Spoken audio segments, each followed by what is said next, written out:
Assalamualaikum warahmatullahi wabarakatuh.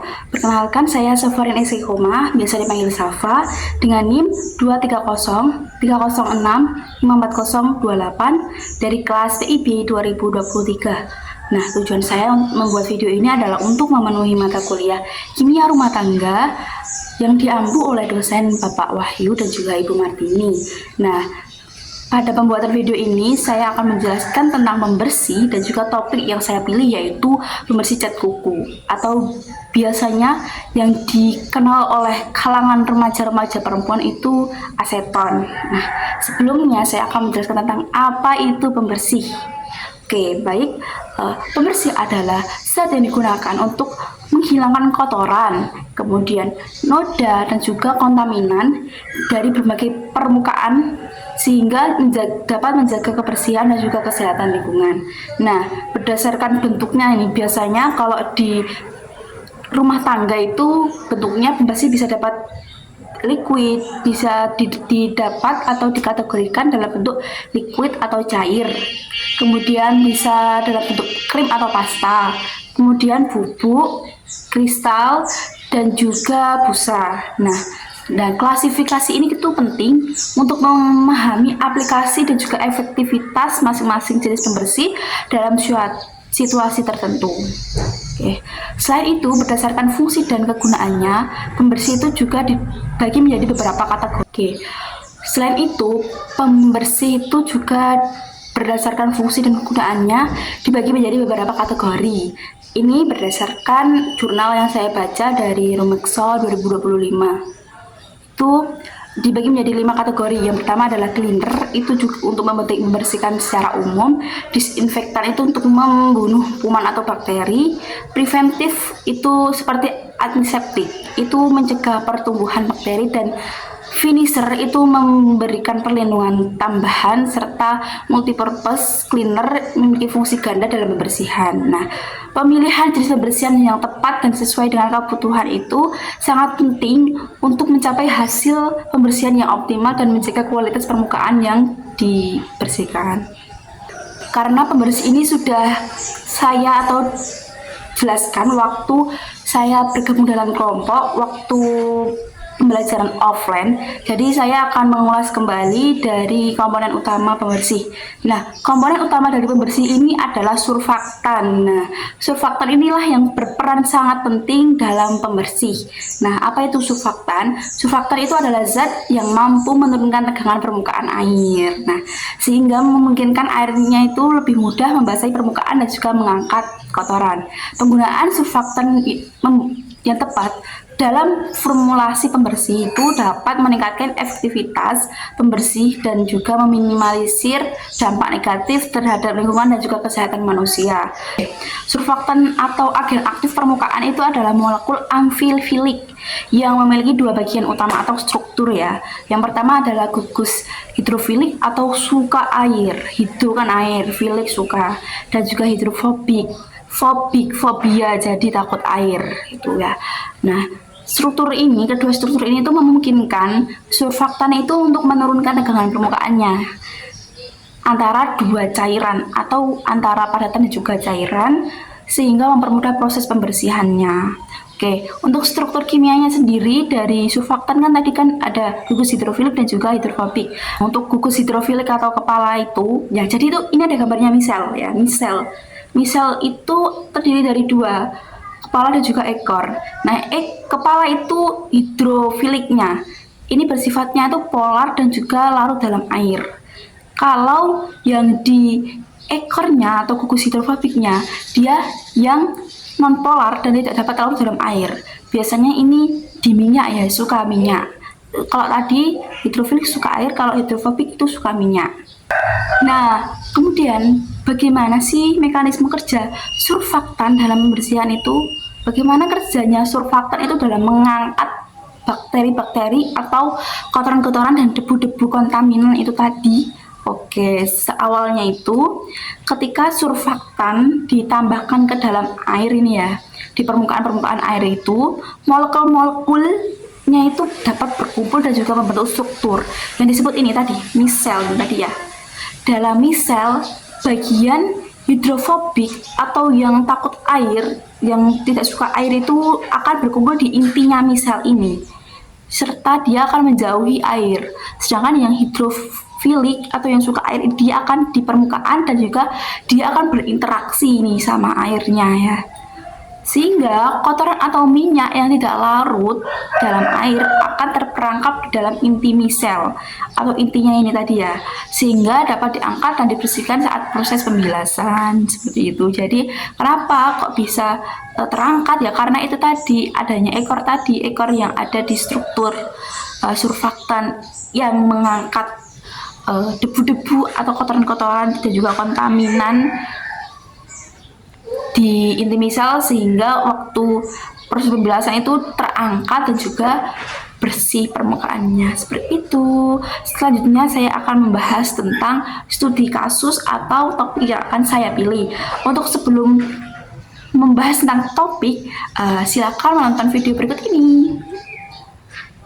Kok bisa sih karetnya putus kayak gitu? Ini bukan sulap, bukan sihir, tapi ini uji tes asetonnya kan. Pokoknya intinya karet bakal putus kalau kena zat yang mengandung aseton. Kalian bisa lihat sendiri, tadi diolesin kain gak putus, tapi kalau diolesin kutek biasa yang mengandung aseton bakal putus. Tahu gak sih guys, kalau kuku kalian kena aseton terus, lama-lama bakal jadi kuning loh. Kalau pakai kain sih aman. Nah, ketemu lagi dengan saya. Oke, setelah menonton video tadi, apa nih yang kira-kira kalian dapat dari video tersebut? Oke, berdasarkan video yang saya tampilkan tadi itu berasal dari media sosial, yaitu TikTok adalah platform digital yang sekarang sangat booming di kalangan remaja. Oke ya, jadi videonya tadi menarik ya. Terus informasi apa saja yang kalian dapatkan di video tadi? Oke, ada dua ya tadi ya kayaknya ya. Yang pertama kayak percobaan di karet yang elastis yang diberi sama cat kuku, sama yang cat kuku alami dan juga cat kuku yang diberi aseton, ya kan ya. Terus kenapa kok ketika diberi cat kuku yang ada asetonnya itu gampang putus gitu ya kan? Tadi permasalahannya. Oke, kira-kira kenapa ya? Oke, terus selanjutnya tadi apa? Oke, yang di video terakhir itu kan kenapa kok ketika kita menggunakan aseton itu secara berlebihan konteksnya itu membuat tangannya kuning, gitu kan? Oke, selanjutnya sebelum kita membahas atau menjawab pertanyaan dari video tadi, izinkan saya menjelaskan terkait apa sih aseton itu. Oke, sekarang saya menjelaskan tentang aseton. Apa sih aseton itu? Aseton itu bisa disebut sebagai propanon, dimetil keton, 2 propanon, propanon 2 on, dimetil formaldehid dan juga beta ketopropanon. Di mana pengertiannya adalah senyawa yang berbentuk cairan yang tidak berwarna. Dia seperti kayak alkohol gitu ya. Kalau diaplikasikan untuk membersihkan kuku, dia akan dingin, sensasinya itu seperti dingin-dingin gitu ya. Cairannya tidak berwarna dan mudah terbakar. Dia adalah keton yang paling sederhana. Nah, ada yang paling ingat nggak kimia organik yang di keton itu bagaimana sih bentuknya? Nah, seperti ini ya bentuknya ya. Jadi keton itu bentuknya kayak segitiga gitu. Dan juga aseton itu larut dalam berbagai perbandingan dengan air, etanol, dihidrat ether, dan juga dan lain-lainnya. Oke, aseton itu larut dalam berbagai perbandingan air. Kemudian ada larut di etanol dan juga dietil ether.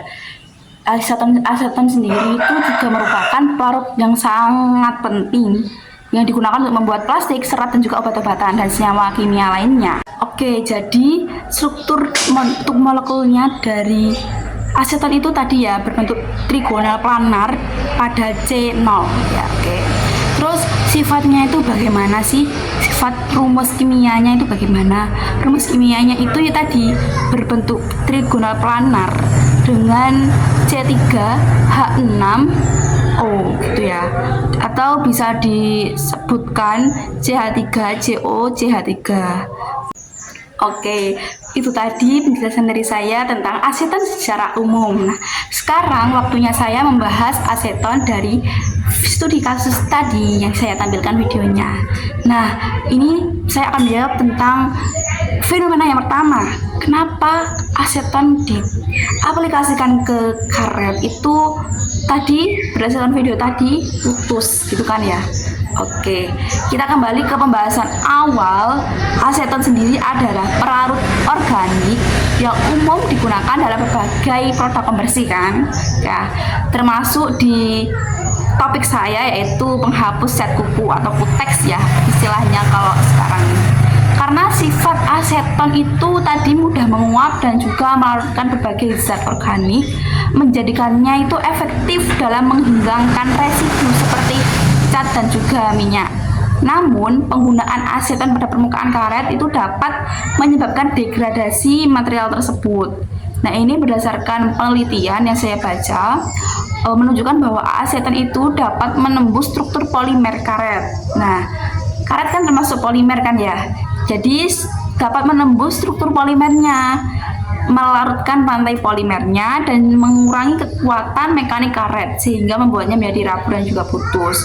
Ya, jadi selain itu aseton itu juga dikenal sebagai bahan kimia yang mudah menguap dan mudah terbakar. Itu tadi paparan uap aseton dalam jumlah yang tinggi itu dapat menyebabkan efek kesehatan seperti pusing, sakit kepala, mual dan juga kehilangan sadar. Oleh karena itu, saat menggunakan produk pembersih yang mengandung aseton pada permukaan karet itu penting untuk mempertimbangkan potensi kerusakannya yang dapat ditemukan dan memastikan ventilasi yang baik seperti itu. Jadi karena sifat aseton itu tadi mudah menguap dan juga mudah terbakar, jadi dia bisa menembus rantai polimer-polimer dari karet tersebut ya. Itu ya sudah menjawab. Oke, selanjutnya saya akan menjawab pertanyaan dari video tadi yang kedua. Kenapa penggunaan aseton secara berlebihan itu dapat menyebabkan tangan kita itu kuning? Oke, penggunaan aseton secara berlebihan itu menyebabkan kuku atau kulit kita itu kuning karena itu tadi kembali ke struktur awalnya tadi. Karena aseton itu tadi kan fungsi gugusnya itu hidrofobik atau tidak suka air, jadi dia suka minyak. Nah, karena menghilangkan minyak alami itulah yang dapat menyebabkan kulit kita itu kekeringan dan juga iritasi. Selain itu, aseton itu dapat meningkatkan penyerapan pigmen cat kuku, terutama tanpa base coat, serta beresiko menyebabkan infeksi jamur atau bakteri. Itu berdasarkan informasi dari Hello Sehat. Untuk mencegahnya, itu bisa disarankan membatasi penggunaan aseton. Jadi penggunaan aseton itu jangan digunakan secara berlebihan, cukup diteteskan ke kapas, terus diaplikasikannya itu jangan banyak-banyak karena juga kalau diaplikasikannya itu benar-benar dingin gitu sensasinya. Jadi jangan banyak-banyak, ya cukup untuk membersihkan cat kukunya aja gitu loh. Karena kalau misal biasanya kan cewek-cewek remaja sekarang itu suka menggunakan kutek kan kalau nggak sholat ya kan. Kalau mau sholat kan, kalau sudah selesai nggak sholatnya mau sholat pasti dibersihkan kan, karena kalau nggak dibersihkan itu bisa nggak sah sholatnya kan. Oke, jadi sewajarnya aja itu ya kan, karena mencegahnya itu juga dapat menjaga kelembapan kulit kita dan juga kuku dengan melembab setelah penggunaan aseton. Jika perubahan warna berlanjut atau disertai gejala lain, itu sebaiknya bisa konsultasi ke dokter. Tapi secara umum biasanya kalau teman-teman saya pribadi itu menggunakan aseton itu wajar lah ya, enggak yang sampai ada kasus sampai kuning seperti itu. Ini kan saya menjawab berdasarkan video tadi. Baik, itu tadi penjelasan dari saya tentang pembersih secara umum dan juga topik yang saya ambil yaitu aseton pembersih pada cat kuku. Demikian yang dapat saya sampaikan. Apabila ada kesalahan dalam pengucapan kata atau materi yang saya sampaikan, mohon maaf dan saya akan belajar kembali di kemudian hari dan juga terus saya pelajari di materi-materi ini serta dapat saya terapkan di kehidupan saya sehari-hari atau di rumah tangga sehari-hari. Nah, sekian dari saya, kurang lebihnya mohon maaf. Wassalamualaikum warahmatullahi wabarakatuh.